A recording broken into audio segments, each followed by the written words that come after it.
Alors, je vais vous parler de mathématiques constructives ou intuitionnistes. Profitez-en, c'est la seule diapo en français, parce que c'est une conférence que j'ai faite à Amsterdam l'an dernier. Et je ne l'ai pas traduit, mais je vais parler en français, évidemment. Alors, donc, Sophie et moi, on est ici, à Montréal. J'ai fait la conférence à QSoft essentiellement. J'étais à QSoft à l'époque, en fait, quand j'ai fait ça. Xavier est présent, qui était un de mes anciens étudiants, est présentement à Munich. Mais les travaux dont je vais vous parler ont été faits pendant que Xavier était à Lugano, en Suisse. Très bien. Oh, aujourd'hui, c'est ça. Alors,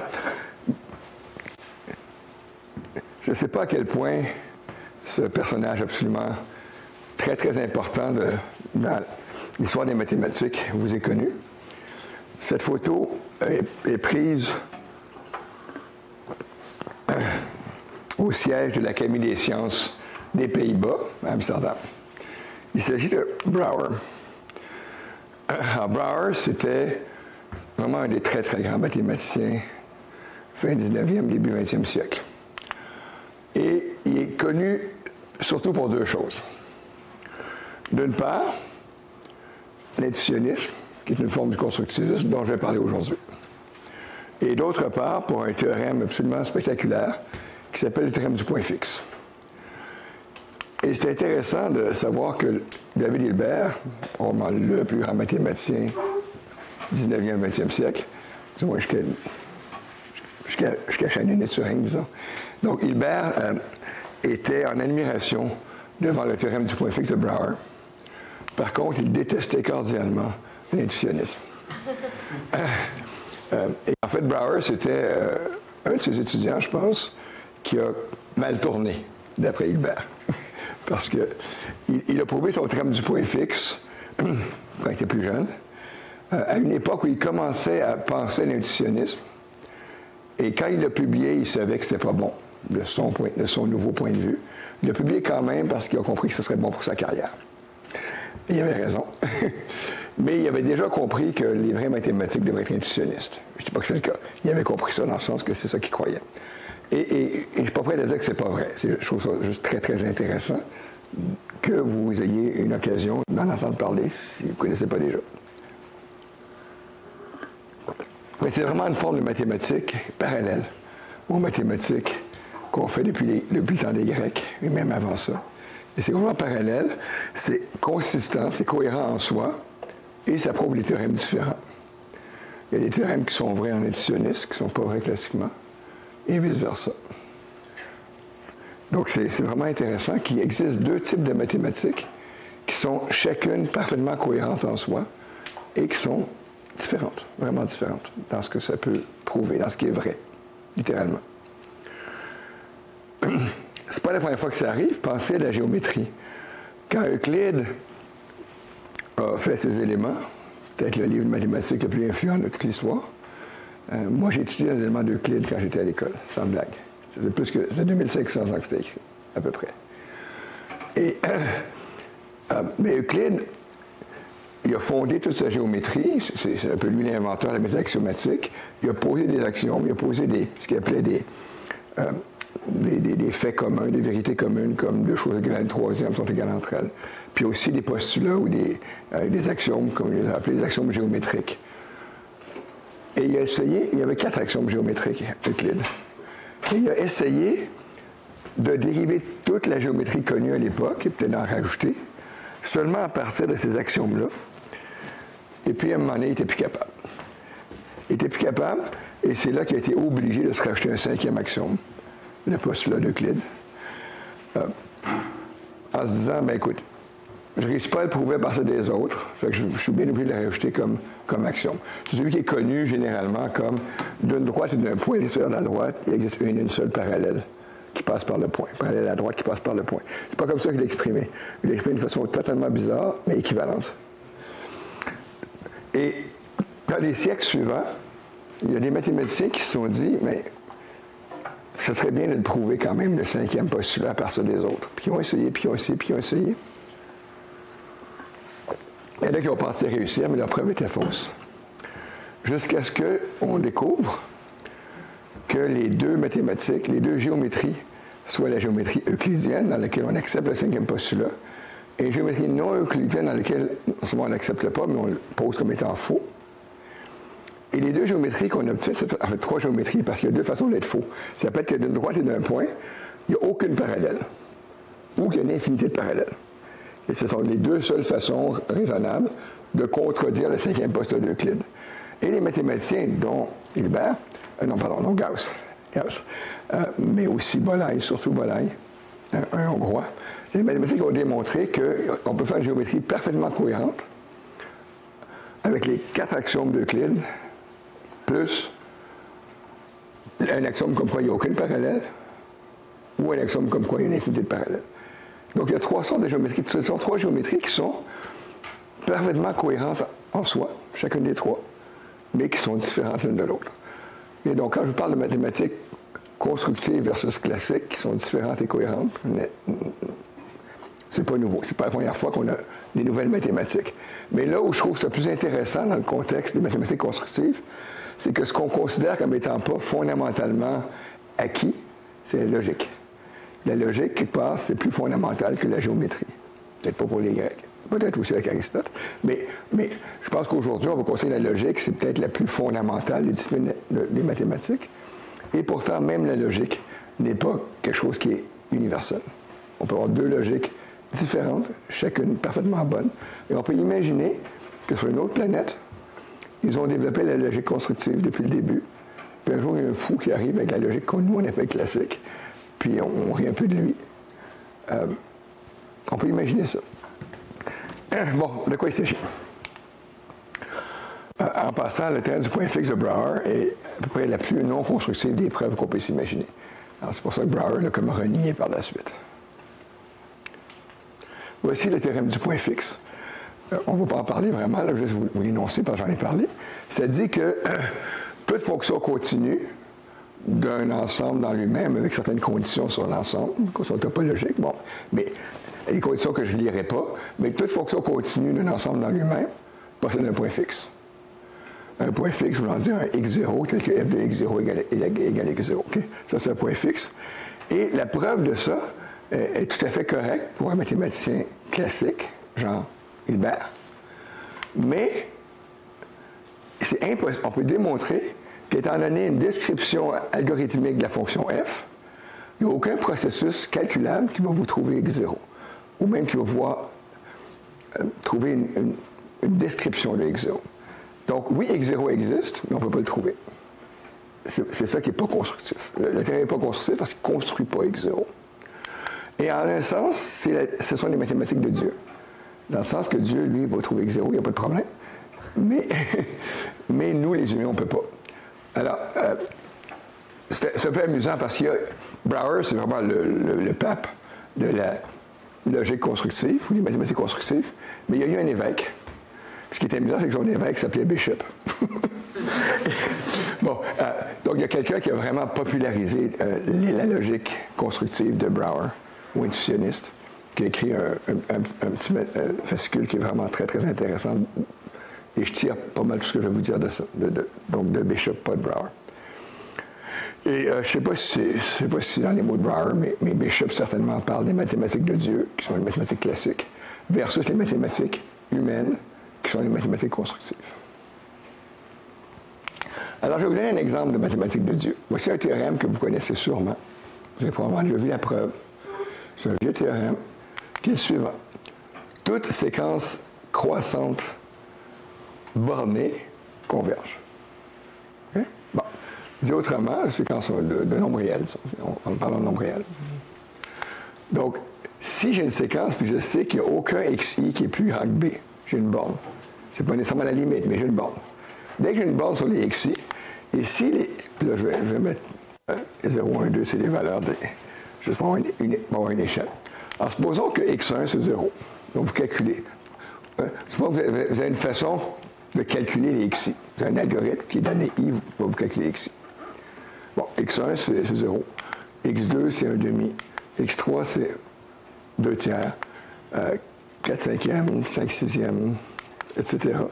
Mais après un certain temps, après avoir calculé un certain nombre de xi, puis avoir vu que jusqu'à maintenant, c'est toujours 1 moins 1 sur n, vous n'êtes pas sûr, mais vous allez faire l'hypothèse que c'est ça. Et donc, vous allez conclure en guillemets, que la limite est 1. Mais là, vous continuez à calculer la série. Surprise, donc vous pensez que ça, c'est la limite. Puis surprise, x10 tombe de l'autre bord. Ah, on s'était trompé. On continue. Donc, c'est pas bon. C'est pas bon. C'est ça, c'est pas bon non plus. Donc, on continue. Puis là, ça a l'air de converger encore vers quelque chose d'autre. Puis à un moment donné, vous vous dites, ben, c'est peut-être ça. C'est peut-être 2 la limite. Mais vous ne savez pas. Peut-être que le x va aller de l'autre bord encore. Ça ne pourrait pas dépasser b. Vous savez que c'est borné par b, mais vous ne savez pas si c'est entre 2 et b. Et en fait, théorème, étant donné une description algorithmique de la suite x, incluant une preuve qu'elle est croissante, incluant une preuve qu'elle est bornée par une constante b qu'on connaît, incluant toutes ces choses-là, on vous donne tout ça, puis c'est un théorème qu'il n'y a aucun algorithme qui va pouvoir, à partir de tout ça, vous calculer les limites. Okay, donc la limite existe, mais on ne peut pas l'obtenir.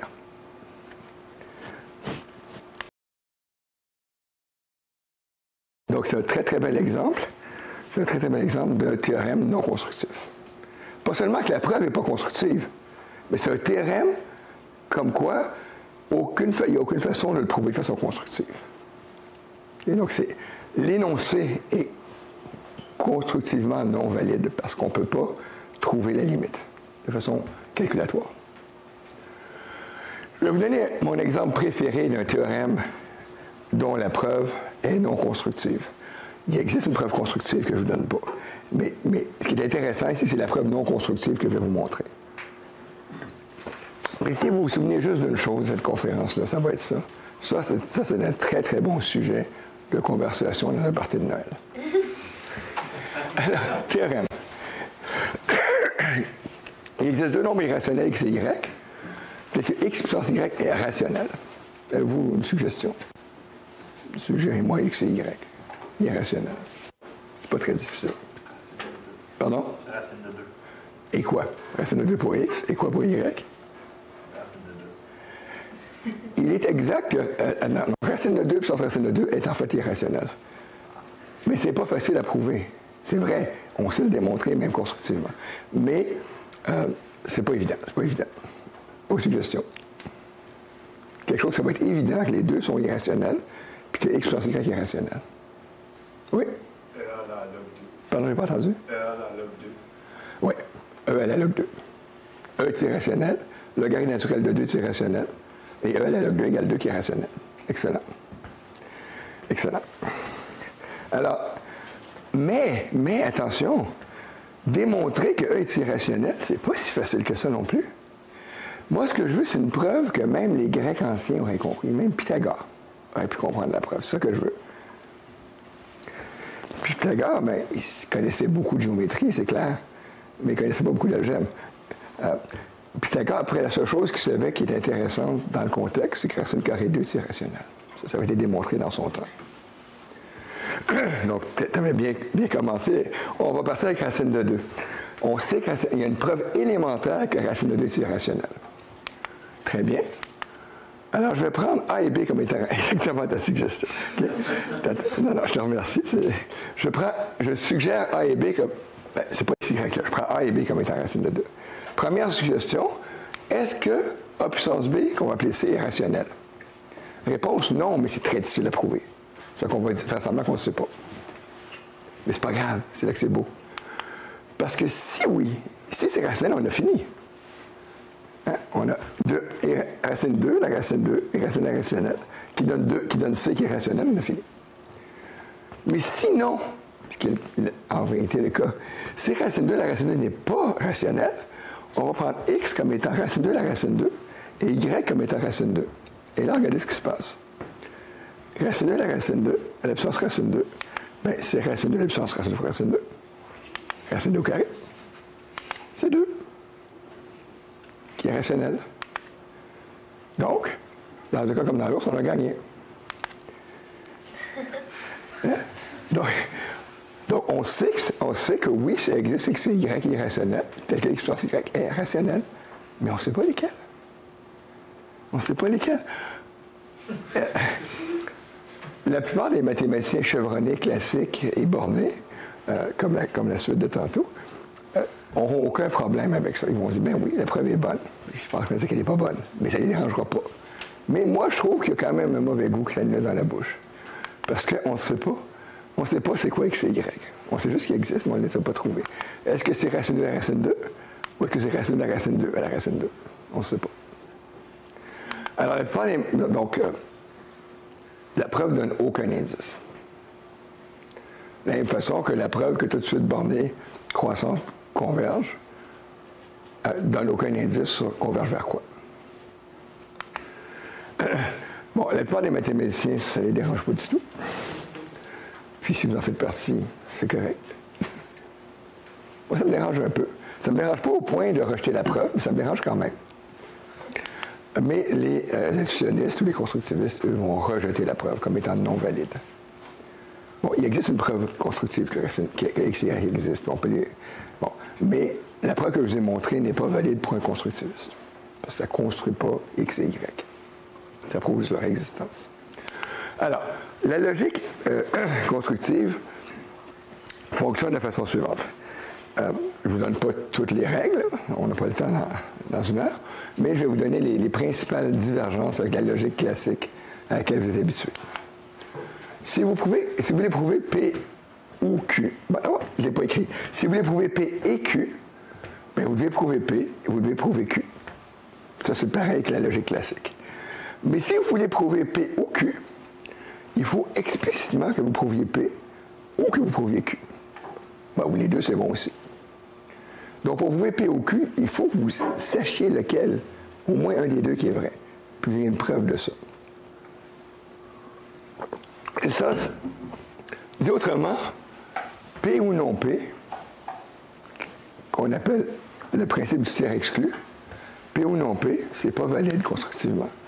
Parce que pour prétendre P ou non P, c'est une tautologie à logique classique. Mais en logique constructive, P ou non P, c'est pas valide en général.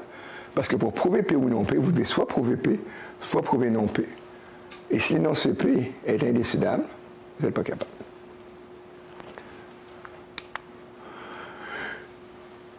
Ça nous ramène aux exemples qu'on a fait tantôt. Pour prouver qu'il existe X tel que P de X, bien, il faut explicitement exhiber un X et prouver P de X pour ce X-là. Donc, on n'a pas prouvé qu'il existe X et Y irrationnel, X pour ce Y irrationnel, parce qu'on n'a pas explicitement exhibé X et Y. Ça, c'est encore plus amusant. Pour prouver que P implique Q, la façon de faire pour un constructiviste, c'est de montrer une façon algorithmique de prendre n'importe quelle preuve de P et de la transformer dans une preuve de Q. C'est ça que P implique Q devrait vouloir dire, pas vrai. Et dire que faux implique n'importe quoi, ça n'a pas de bon sens pour un constructiviste. Donc, P implique Q. Encore une fois, une preuve de P implique Q, c'est de montrer explicitement comment, si vous avez une preuve de P, vous pouvez la transformer dans une preuve de Q. C'est très joli. C'est très naturel.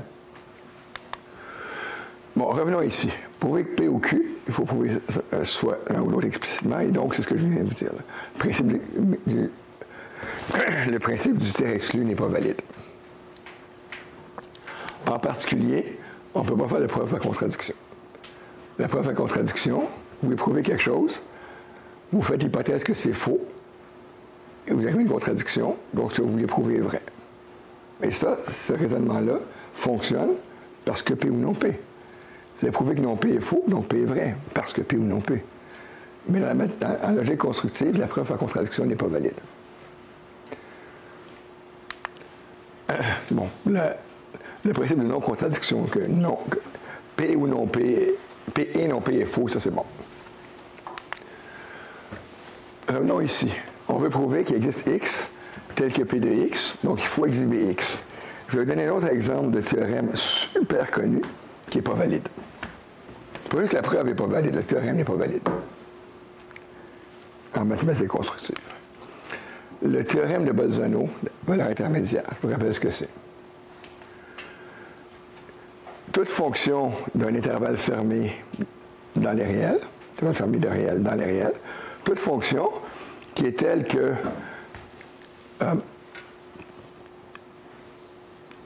bon, il existe tel que A et B, c'est le point de départ, le point d'arrivée de la fonction.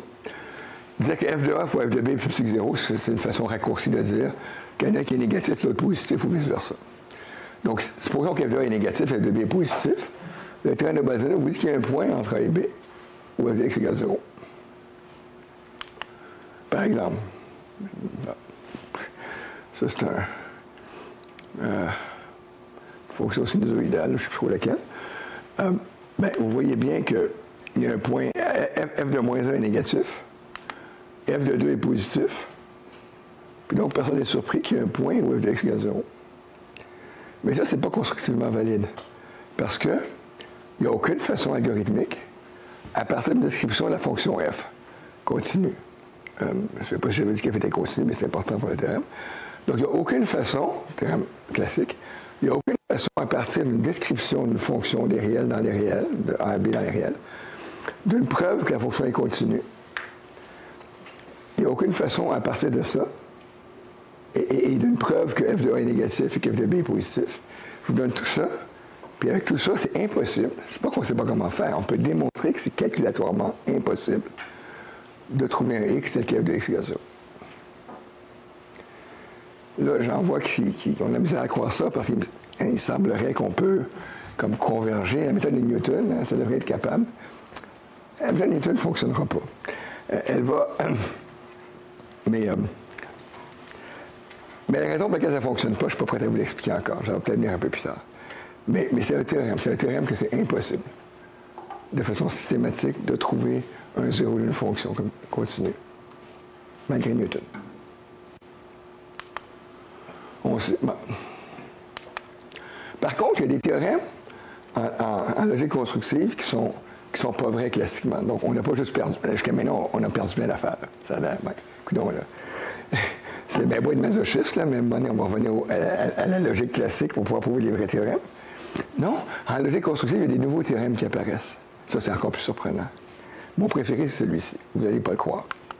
Donc, c'est le théorème, c'est Brouwer qui a prouvé ça. C'est probablement de ça qu'il était le plus fier. Le théorème de continuité dit la chose suivante. Hein, je vous préviens, vous n'allez pas me croire. Toute fonction continue, toute fonction totale est continue. Ça a l'air vraiment débile, là. Mais la raison pour laquelle... Ouais. Pourquoi sur l'intervalle limité? Oh, pour simplifier, c'est pas nécessaire. Mais il faut que ce soit un intervalle fermé. Juste pour simplifier l'énoncé, c'est pas l'énoncé le plus général possible. En fait, l'énoncé de façon beaucoup plus générale. Mais je pense qu'en le disant comme ça, c'est suffisamment punché. Donc, n'importe quelle fonction de 0,1, l'intervalle fermé 0,1 dans les réels,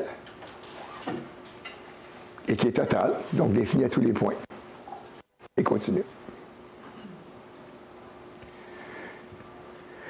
Puis vous allez me dire, ben voyons donc, la fonction escalier, la fonction qui est égale à 0, donc de 0 à 1,5, c'est égal à 0, puis à partir de 1,5 jusqu'à 1, c'est égal à 1. Comment ça peut être continu, cette affaire-là? Ça n'a pas de bon sens.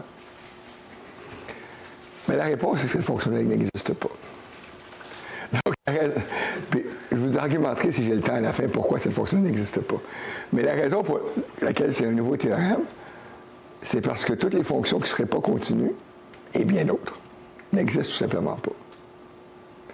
Et essentiellement, c'est parce qu'on ne peut pas décrire une fonction. La fonction escalier, on ne peut pas la décrire de façon algorithmique. Parce que ça va être quoi au point 1,5? Est-ce que c'est 0 à 1,5, puis ensuite, strictement après 1,5, ça saute à 1? Ou est-ce que c'est 0 juste avant 1,5, puis à 1,5, c'est déjà égal à 1? Okay? C'est quoi la situation de 1,5? Puis le problème en mathématiques constructives, c'est que, je vais vous dire plus tard. Non, c'est parce qu'en fait, pour que ça ait du sens de vous expliquer pourquoi cette fonction-là n'existe pas, il faut que je vous explique c'est quoi un nombre réel constructif. C'est quoi une fonction constructive. Évidemment, c'est sous-entendu, toutes les fonctions totales réelles constructives sont continues. Donc, il faut que je vous dise c'est quoi une fonction constructive. Donc, c'est quoi une fonction totale réelle? c'est quoi une fonction? C'est quoi un nombre réel? C'est quoi être calculable? Donc, je vais vous expliquer rapidement toutes ces notions-là. Puis peut-être, si on a le temps, on va revenir à ce théorème-ci, mais c'est pas garanti qu'on a le temps. Alors, c'est quoi une fonction calculable? Une fonction calculable, c'est une fonction d'un domaine dans un codomaine pour laquelle il y a un algorithme. Je ne vais pas l'imaginer de Turing, mais si vous ne connaissez pas, ça n'a pas d'importance. Pensez juste à l'algorithme. Donc, pour laquelle il y a un algorithme capable de deux choses. Il faut que l'algorithme soit capable, étant donné x, de décider si x est dans D, puis si x n'est pas dans D, de vous dire la fonction n'est pas définie. Et si x est dans D, l'algorithme doit produire f de x à partir de x. C'est ça que ça veut dire calculable. C'est pas un problème si le domaine et le codomaine sont des entiers ou des chaînes de bits, ou des chaînes sur un alphabet fini. C'est pas un problème. Par contre, si x est réel, c'est une fonction des réels dans les réels. Pour que ces énoncés-là aient du sens, pour que ça ait du sens, on va pouvoir décider si x est dans D. Lorsqu'en fait, x est un nombre réel, bien, on a besoin de savoir c'est quoi un nombre réel. Okay? On a besoin d'une description finie, parce que toute description algorithmique est finie. On a besoin d'une description finie d'un nombre réel, x, et de la valeur f de x. Il faut pouvoir, de façon finie, décrire les nombres réels. De façon qui sera en plus constructive. Mais si on n'est pas capable de décrire un nombre réel, ça n'a même pas de sens de dire qu'il y a un algorithme qui prend le nombre réel et qui vous dit si dans le domaine. Parce que l'algorithme peut prendre le nombre réel, si on ne peut pas le décrire un nombre réel, il n'y a pas d'algorithme qui peut le prendre pour décider si c'est dans D. Donc, on va être obligé de se restreindre aux nombres réels qui peuvent être décrits de façon finie. Et en plus, on va vouloir que ce soit calculable, ce que je vais définir dans un instant. Alors, la façon la plus naturelle de décrire un nombre réel, c'est de se donner, encore une fois, une machine de Turing, mais passer un algorithme. Okay? Si vous ne connaissez pas les machines de Turing, ce n'est pas grave. Passer un algorithme. Donc, la façon la plus naturelle de décrire un nombre réel, ce serait par un algorithme qui, sur input n, va vous produire la partie entière de x fois 10 puissance n. Un exemple va rendre ça tout à fait clair. Par exemple, x égale pi. Bien, si pi fois 10 puissance 0, c'est pi. La partie entière de pi, c'est 3. Pi fois 10 puissance 1, 10 pi. La partie entière de 10 pi, c'est 31, etc. Donc, en fait, tout ce qu'on fait, c'est donner les chiffres un par un. Et, bon, en fait, de façon équivalente, on pourrait donner les chiffres un par un. C'est tellement équivalent de dire que la première machine, c'est une nouvelle machine, un nouvel algorithme qui donne 3, 1, 4, 1, 5. Et ce sont deux façons équivalentes de décrire pi de façon avec une description finie. La description finie serait l'algorithme qui produit les décimales l'une par l'autre. En passant sur n égale 0, ça peut être plus grand que 9 parce qu'on ne se restreint pas au nombre réel entre 0 et 1. J'ai pi comme exemple. Donc, si j'ai un nombre réel qui est 247 813, bien, sur 0, ça donne 245 000 machins. Mais à partir de n égale 1, c'est exactement un chiffre à chaque fois. Donc, ça, c'est une façon qui est parfaitement naturelle de définir les nombres réels. Et c'est ce que vous trouvez sur Wikipédia. Un nombre réel calculable, c'est un nombre réel pour lequel il existe un algorithme permettant d'énumérer la suite de ces chiffres qui est éventuellement infini. Sur Wikipédia, c'est ça que vous trouvez sous nombre réel calculable. Problème, avec cette définition-là, la multiplication par 3 n'est pas calculable. Il n'y a aucun bon sens, évidemment. Dans le sens que on ne peut pas accepter une définition de représentation de nombre réel, une définition qui ne permet pas de multiplier par 3. Je vais vous prouver ça. Ça va être la seule partie un petit peu technique. Alors, là, je vais avoir besoin de... Quand on fait plus technique, on va supposer qu'on a une énumération. Ici, toutes les machines de Turing, ça pourrait être tous les algorithmes. Choisissez un langage de programmation de votre choix. Ce n'est pas important que ce soit une machine de Turing. Ce qui est important, c'est de pouvoir énumérer tous les algorithmes. Alors, MI, ça va être le IM algorithme. dans une énumération fixe standard de votre choix. Ensuite, TI, c'est le temps que prend la machine AMI sur input 0. Donc, le IM algorithme sur input 0 prend un certain temps. S'il s'arrête, on va appeler ça TI. Puis, s'il ne s'arrête pas, on va dire que c'est infini. Et maintenant, X, prenons un tiers pour X. Et je vais définir, donc, vous voyez que 3X égale 1, évidemment. Et maintenant, je vais définir XI. XI, c'est X moins 3 fois 10 puissance moins le temps que la IM machine prend pour arrêter sur 0. Donc, si la IM machine, en fait, ne s'arrête jamais sur 0, TI, c'est l'infini. 10 puissance moins l'infini, c'est 0. Et donc, XI égale X. Par contre, si la IM machine ou IM algorithme s'arrête après 12 000 étapes, exactement, bien, XI, ça va être 0,333, mais le 12 millième bit, le chiffre, va être 0 plutôt que 3. Parce que j'ai enlevé 3 fois 10 puissance moins 10 000. Donc, vous voyez, XI, si la machine arrête après 6 étapes, XI, bien, c'est presque un tiers, mais il y a un 0 quelque part. Et tout ça, on peut le définir de façon parfaitement correcte, parfaitement précise, même pour un constructiviste. Et donc, vous voyez que 3XI, c'est strictement plus que 1, si et seulement si MI arrête sur un input 0. Si MI ne s'arrête pas sur un input 0, 3XI égale 3, 3XI égale 1. Puis si MI arrête, où que ce soit, s'il finit par arrêter, bien, XI est strictement plus qu'un tiers, et donc 3XI est strictement plus qu'un. Donc, étant donné I, on peut écrire un algorithme qui calcule, étant donné I et N, on peut avoir un algorithme universel. Ça, c'est standard en informatique, et c'est Turing qui a inventé tout ça. Mais étant donné I et N, donc je recommence. Il y a un algorithme universel qui, étant donné I et N, peut vous calculer le nème chiffre de XI. Dit autrement, tous les XI que je viens de vous décrire correspondent à la définition que j'avais de... chaque XI peut être représenté par un algorithme, une machine, qui, étant donné N, vous donne le IM chiffre de XI. Donc, avec la définition que j'avais tantôt, chacun des XI est tout à fait acceptable comme nombre réel, bien décrit. Parce qu'il y a une machine qui va imprimer tous ces chiffres un par un. Je vous rappelle que XI est plus petit que 3, plus petit qu'un tiers si et seulement si MI arrête. Voilà.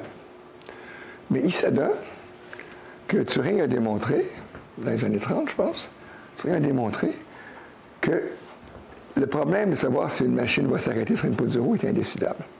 C'est un théorème. Aucun algorithme ne peut décider, de façon générale, étant donné un autre algorithme en donné, si cet algorithme-là va finir par s'arrêter. Si vous simulez l'algorithme et qu'il finit par s'arrêter, vous pouvez arrêter et dire oui, il s'arrête. Mais s'il ne s'arrête pas, bien, quel que soit le temps que vous le simulez, il ne s'arrête pas, mais ça ne prouve rien. Ça ne prouve pas que c'est décidable. C'est un argument. Mais Turing a démontré formellement qu'il n'y a aucune façon de décider de l'arrêt d'un algorithme. Dit autrement, c'est impossible de savoir si MI s'arrête éventuellement ou ne s'arrête jamais. Par contre, c'est impossible de décider si XI égale un tiers ou est plus petit qu'un tiers. Par contre, c'est impossible de décider si 3XI égale 1 ou est plus petit qu'un.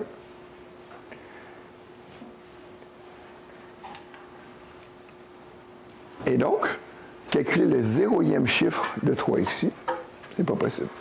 Parce que le 0e chiffre de 3XI, c'est 0 si la machine s'arrête, c'est 1 si la machine ne s'arrête pas. Donc, ne serait-ce que calculer le premier chiffre, le 0e chiffre, donc la partie entière. Calculer la partie entière de XI, c'est un problème qui est impossible, qui est indécidable, incalculable. La conclusion, c'est que si je vous donne un algorithme, une machine, qui produit tous les chiffres d'un nombre réel X un par un, si je vous donne ça, vous ne pouvez pas, en général, vous ne pouvez pas me retourner une autre machine qui imprime tous les chiffres de 3 fois ce nombre réel-là. C'est dans ce sens-là que multiplication par 3 n'est pas calculable. Dire qu'une fonction est calculable, ça voudrait dire qu'étant donné une machine qui représente le nombre réel x, on peut de façon calculable, à partir de cette machine-là, produire une machine qui va calculer f du nombre réel de la première calcul. C'est ça que ça veut dire être calculable pour une fonction. Donc, multiplié par 3 n'est pas calculable. Parce qu'étant donné une machine qui imprime ici, vous ne pouvez pas mener une machine qui imprime 3 ici. OK. Voilà. Et ça, la multiplication par 3 n'est pas calculable avec cette définition-là de nombre réel. Tout ce que ça veut dire, ben oui, évidemment, pour dire qu'il n'y a pas de problème. Donc, en mathématiques humaines, on ne peut pas le faire. Mais ça, c'est un problème avec les choix qu'on a fait de description de nombre réel. Donc, le problème, c'est que c'était un mauvais choix. Et la conclusion, c'est que ça, c'est très mauvais. On va appeler ça nombre réel imprimable. Plutôt que calculable, on va dire qu'ils sont imprimables. Deuxième tentative, on va décrire un nombre réel par une séquence convergente. Donc, pas par une machine, par deux machines. C'est deux algorithmes qui produisent chacun une suite Pn, l'autre une suite Qn. Puis, si la limite de Pn sur Qn converge, ça va converger vers le nombre réel x qui est décrit par cette paire de machines. Okay? Pourquoi pas? Ça semble naturel. Un nommé Brenner, qui a travaillé là-dessus, a appelé ça un nombre réel approchable et non pas calculable. Pourquoi il a fait ça? C'est parce que dans son papier, il démontre que les nombres réels approchables, ben, il y en a qui ne sont pas calculables. Dans le sens correct qu'on va voir juste après. Donc, un notion d'approchable est encore pire qu'imprimable, parce que les nombres approchables ne sont même pas nécessairement calculables. Le problème, c'est que on ne peut pas savoir à quelle vitesse ça converge avec seulement cette définition-là. C'est un petit peu comme tantôt. Là. La suite convergente, mais on ne peut pas trouver vers quoi ça converge. Donc, c'est encore pire. Troisième tentative, qui va être la bonne. On va dire que le nombre réel est décrit, encore par une paire de machines, mais avec une condition de plus. Il faut que ça converge de façon contrôlée. Et si Pn sur Qn, non seulement converge vers x, mais pour chaque n, la distance en valeur absolue, Pn sur Qn est x. Si ce n'est pas plus que 2 puissance moins n, là, donc ça converge d'une façon qui est contrôlée. Et ça va être la définition qui est généralement acceptée d'un nombre réel calculable. Et c'est adéquat, contrairement aux deux premières, ou presque. Je dis ou presque parce qu'il y a des choses avec cette définition-là qu'on ne peut pas faire. Et ça pourrait être dérangeant, mais les constructivistes l'acceptent. Par exemple, étant donné x, il n'y a aucune façon de savoir si x égale 1,5. Même si x est défini de cette façon-là, vous ne pouvez pas savoir si x est plus petit qu'1,5, égal à 1,5 ou plus grand qu'1,5. En allant assez loin dans la valeur de n, vous allez pouvoir savoir est-ce qu'il est plus petit ou égal ou est-ce qu'il est plus grand ou égal. Ça, oui. Donc, plus grand versus plus petit, à un moment donné, vous allez tomber dans une balle de plus en plus restreinte qui est d'un côté seulement d'un demi, peut-être. Donc, si c'est plus grand, vous allez pouvoir savoir qu'il est plus grand. Mais ce que vous ne pouvez jamais savoir, c'est est-ce que c'est égal à un demi. Parce que si la balle, si la Pn sur Qn, ça s'approche d'un demi, c'est une balle qui couvre, pour chaque n que vous essayez, ça couvre toujours un demi. Puis à un moment donné, vous ne savez pas si, en allant plus loin, ça va sortir d'un demi d'un côté ou de l'autre. Vous voulez vraiment être sûr que c'est vraiment égal à un demi. Puis c'est pour ça, tantôt, que mon histoire de théorème de Bolzano n'est pas vraie. Parce qu'une fonction qui a un demi... si vous décidez que f de x égale 0 jusqu'à un demi inclus, puis égale 1 passé un demi, bien sur x qui est égal à un demi, il ne faut pas savoir. Il ne faut pas savoir si c'est 0 ou 1 la fonction. Parce que si x égale à un demi, il ne faut pas savoir. Si vous avez une description de x, puis vraiment c'est un demi, cette description-là, mais vous ne savez pas. Puis vous ne pouvez pas savoir si ce x-là est en fait plus petit, plus grand ou égal à un demi. Donc, vous ne pouvez pas savoir si f de x doit être égal à 1 ou à 0. Donc, on ne peut pas exprimer de façon constructive la fonction escalier. Et c'est pour ça qu'elle n'existe pas. Ainsi que toutes les autres fonctions non continues, classiquement. Très bien. En passant, En français, c'est mauvais. En anglais, on a la bonne définition. Bon, c'est comme ça. OK. Bon, il me reste 8 minutes. Alors, je vais maintenant vous prouver l'équivalence surprenante. Théorème. Tous les nombres réels, un nombre réel est imprimable, c'est seulement si calculable. Okay, pourquoi c'est surprenant? Parce qu'on ne peut pas multiplier par 3 les nombres imprimables. Donc, en fait, les nombres calculables, c'est pas difficile de les multiplier par 3. Okay. Vous avez juste à faire 3pn divisé par qn. Puis bon, peut-être qu'il faut changer n par n moins 2. C'est très facile à partir d'une description calculable de x d'avoir une description calculable de 3x. Donc, multiplication par 3 est calculable, avec la bonne définition de nombre réel. En cas imprimable, ce n'est pas calculable. Comment ça peut être équivalent? C'est qu'on peut multiplier par 3 dans un cas et pas dans l'autre. Alors, je vais faire la preuve. La preuve de ce théorème surprenant, l'équivalence surprenante. Bon, il y a une direction que c'est évident. C'est évident que si nombre est imprimable et calculable. Si vous ne voyez pas pourquoi, j'ai perdu mon temps. La partie intéressante, c'est de prouver que tout nombre calculable est imprimable. Et la preuve, je ne vous donne pas la preuve complète, mais je vous donne juste un sketch. C'est parce que soit x est un nombre calculable, un nombre réel calculable, ou bien x est un entier divisé par une puissance de 10 ou pas. Si x est un entier divisé par une puissance de 10, il est très facile à imprimer. Vous imprimez chaque chiffre, puis à un moment donné, c'est tout de 0. Donc, tout entier qui a une puissance de 10, un entier divisé par une puissance de 10 est évidemment imprimable. Par contre, si x n'est pas une puissance un entier, si x n'est pas de cette forme-là, c'est le cas de la plupart des entiers, les réels évidemment, si x n'est pas cette forme-là, Xavier et Sophie ont trouvé une façon de transformer la paire de machines P et Q qui calculent x de façon calculable dans une machine qui l'imprime. Donc, dans ce cas-ci, auquel cas c'est imprimable.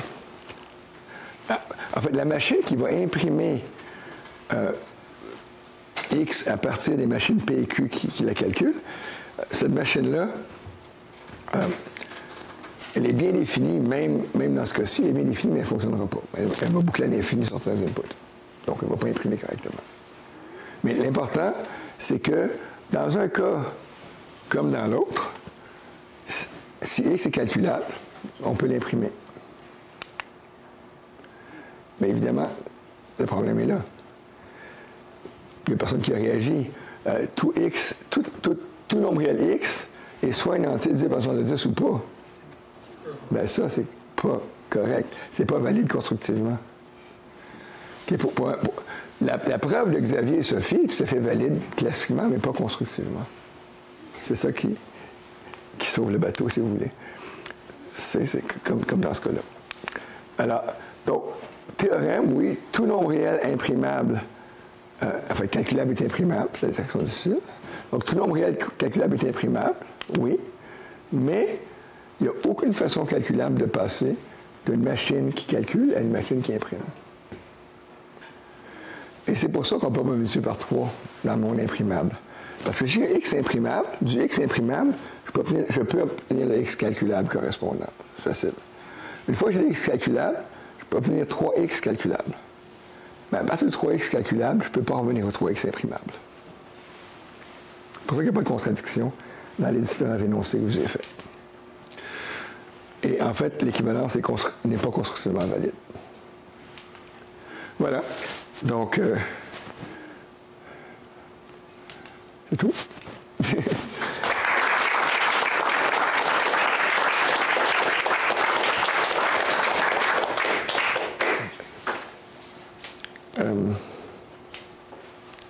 J'avais dit que j'allais revenir sur certaines choses, j'avais le temps. Toute fonction... bon, le théorème de Bolzano, je suis revenu dessus. L'histoire des fonctions, toute fonction totale, calculable bien sûr, dans un intervalle borné, est continue. Ben, c'est parce que toutes les fonctions... Ben non, c'est ça que j'ai dit. La fonction scalique n'est pas continue, mais qui n'existe pas, c'est ça. Je vais vous dire une dernière chose, en fait, chez les mathématiques constructives, que je trouve particulièrement amusante, qui ne sont pas sur mes diapos. Vous savez probablement, peut-être, le théorème de Cantor. Cantor s'est rendu célèbre en démontrant qu'on ne peut pas mettre en bijection l'ensemble des entiers et des réels. Dit autrement, en guillemets, il y a plus de réels que d'entiers, alors qu'il y a autant d'entiers que de rationnels, parce qu'on peut les mettre en bijection. Donc, ce théorème classique, c'est un théorème classique comme quoi la cardinalité du nombre réel est strictement plus grande que la cardinalité du nombre entier. Et la preuve, par diagonalisation de Cantor, démontre qu'aucune bijection peut exister entre les réels et les entiers. Entre les entiers et les réels, j'aurais dit. Dans le monde constructif, chaque nombre réel est décrit par un algorithme. Il y a seulement un nombre dénombrable d'algorithmes. On peut énumérer tous les algorithmes. Et donc, il y a seulement un nombre dénombrable de nombres réels calculables. Et pourtant, le théorème de Cantor est valide constructivement. C'est-à-dire, théorème constructif, que je ne vous prouve pas, mais c'est valide pour les constructivistes, qu'il n'y a aucune bijection qui n'existe entre les entiers et les réels constructifs, malgré le fait que les réels constructifs soient dénombrables. Pourquoi? Parce que pour un classique, pour un mathématique classique, bien sûr que la bijection existe, parce qu'il y a un nombre dénombrable d'entiers, un nombre dénombrable de réels. On fait une bijection, pas de problème. Mais le gag, c'est que toutes ces bijections-là sont non calculables. Et donc, elles n'existent pas. Donc, pour un constructiviste, ça reste vrai qu'il n'y a pas de bijection des entiers et des réels, malgré le fait qu'il y a un nombre de nombres réels dénombrables, parce que toutes les bijections qui existeraient pour un classique n'existent simplement pas pour eux, donc ne sont pas valides. C'est très amusant.